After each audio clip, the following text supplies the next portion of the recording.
जय साहब, सूबेदार निवाज अहमद फौजी। जय साहब, हवलदार विवेक पाठक 237 फील्ड वर्कशॉप। जय साहब, हवलदार जगदम्बा।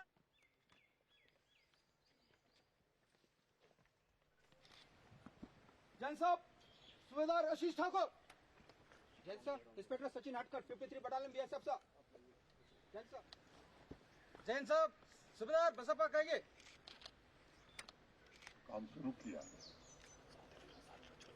जहां तक भारत का सवाल है, भारत ने पहले ही स्पष्ट कर दिया था। आज केवल भारत में नहीं, मुझे लगता है कि पूरी दुनिया में भारतीय सेना के शौर्य की चर्चा हो रही है, उसकी गौरव गाथा गाई जा रही है। आपने 6-7 की रात से जो काम शुरू किया, जहां तक भारत का सवाल है, भारत ने पहले ही स्पष्ट कर दिया था।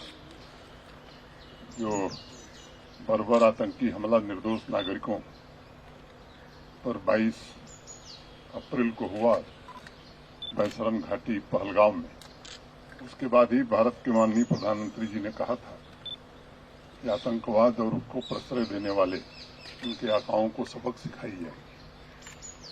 हम सब जानते हैं कि कभी भारत युद्ध का पक्षधर नहीं है, लेकिन 22 अप्रैल के बाद मैं समझता हूं कि पूरे देश में, जम्मू कश्मीर में भी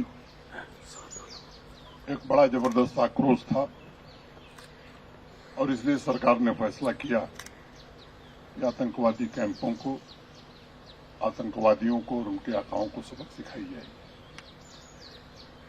6 और 7 मई की रात को भारतीय सेना ने जो ऑपरेशन शुरू किया सिंदूर के नाम से,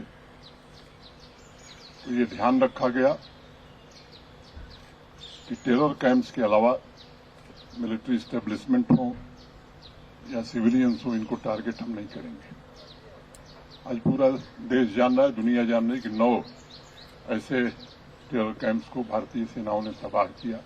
सैकड़ों से ज्यादा आतंकवादी मारे गए और उसके बाद पाकिस्तान को बता भी दिया गया था, लेकिन आतंकवादियों और आतंकवादियों के कैंप पर हमले को पाकिस्तान ने खुद पर हमला माना।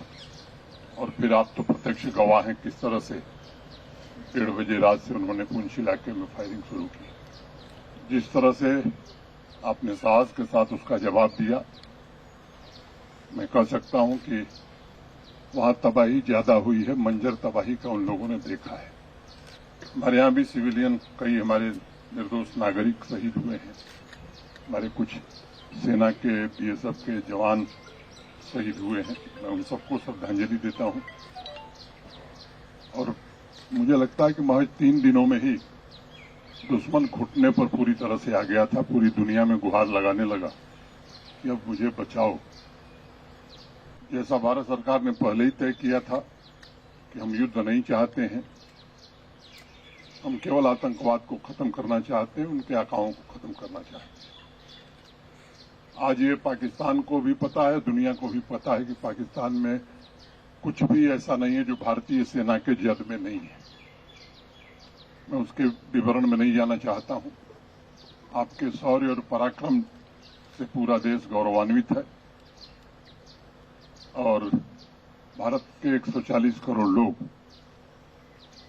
पहले से भी सेना पर गर्व करते रहे हैं और मुझे लगता है कि इस ऑपरेशन सिंदूर के बाद आपके पराक्रम को, आपके शौर्य को देखते हुए वो प्रतिबद्धता और प्रगाढ़ हुई है, बढ़ी है। दुनिया में भी ये बात समझ में आ गई है कि अब भारत वो भारत नहीं है जिसके बारे में कुछ लोगों को गलत धारणा थी। ये सच है कि आज हम दुनिया की 5वीं बड़ी अर्थव्यवस्था बन गए हैं। जल्द ही दुनिया की 4थी बड़ी अर्थव्यवस्था हम बनने वाले हैं। भारतीयों का सपना है एक विकसित भारत का।